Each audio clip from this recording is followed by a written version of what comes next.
Кыргызстан КМШ өлкөлөрүнүн ичинен улуттук валютаны биринчи болуп 1993-жылы 10-майда киргизген.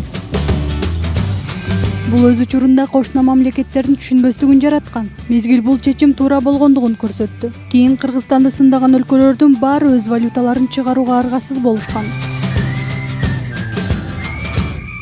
Улуттук валюта 23 жыл ичинде 4 ирет өзгөртүлгөн. Төмөндө кыргыз сомунун эң алгачкы жана эң акыркы чыккан үлгүлөрүн эсиңизге салабыз. 1993 жылдагы биринчи үлгүдөгү банкноттор.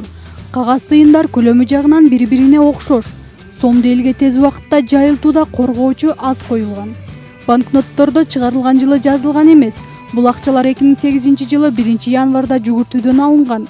1994 жылы Улуттук банктын экинчи үлгүдөгү акчалары. Анда атактуу инсандардын сүрөттөрү түшүрүлгөн. Экинчи үлгүдөгү банкнотторго биринчи жолу 50 сомдук киргизилген.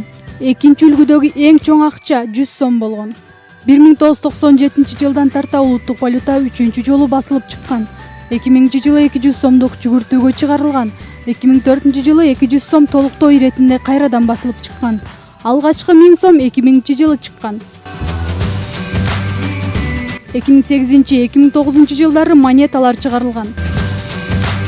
Ал эми 4-чү үлгүдөгү кагаз акчалардын башында 20 сомдук турган. Атактуулардын сүрөттөрү бул сапар оң жакка жылдырылган. 4-чү үлгүдөгү 100 сомдук көк түстө чыгарылган. 5000 сом дүйнөлүк валюталар сынагында байгелүү орунду алган.